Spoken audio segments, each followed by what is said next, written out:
Hello, this little video is to show you how batch subtypes work. What we did in the previous video was to show you in settings how in the organisation policies page we split our payroll batches into subtypes, one wages and one salaries. Then we set up workflows so that each of the batch subtypes for payroll, so wages and salaries, have a different person who's able to upload, submit and bank the batches, and therefore only see the batch subtype that they're allowed to see. What I've done next is to upload a few batches to get some history in there. So I'm logged in as the wages person.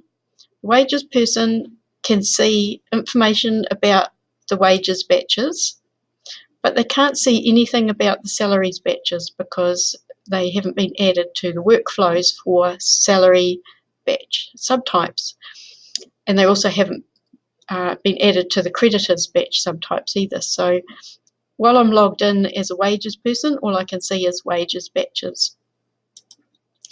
What I'm going to do now is, as a wages person, I'm going to drag in the next wages batch, and it knows, Vigilance knows that this is a payroll type of batch from your payroll system, but it doesn't know what subtype it is. So the first thing you'll do is to choose what subtype it is. So I'm going to call this one a wages batch.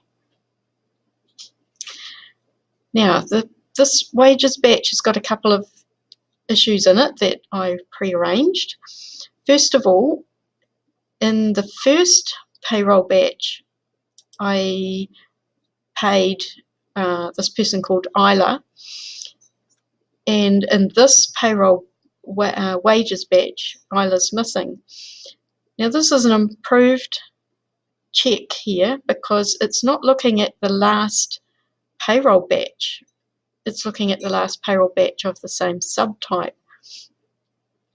So it's ignoring any payments that were made in the previous salary batch, and it's only looking back at the past wages batch.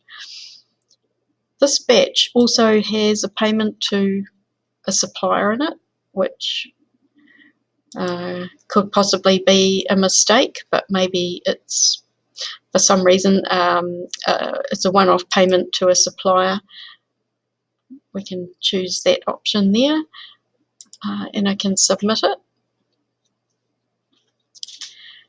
Next, I'm going to log in as a salary person.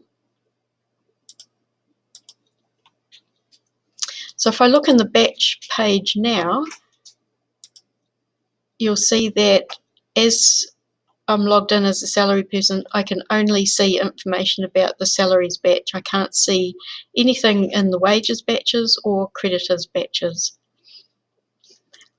What I'm going to do now is bring in the next batch, which is a new salaries batch, but in there I've added a person who's normally paid as a wages person.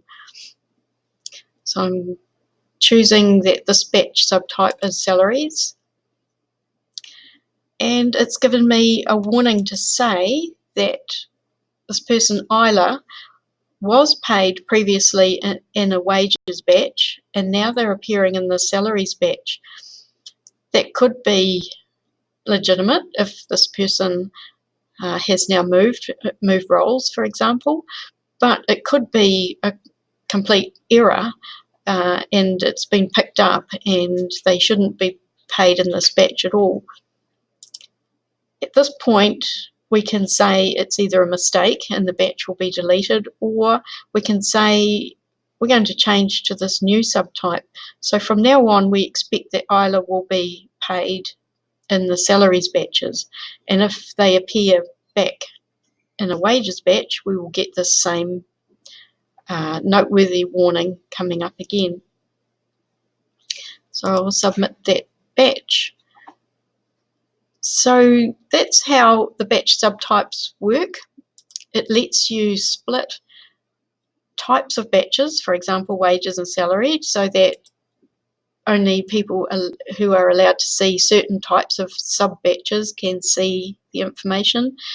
It also gives you warnings if somebody's being paid in a different type of batch. That's it for this video.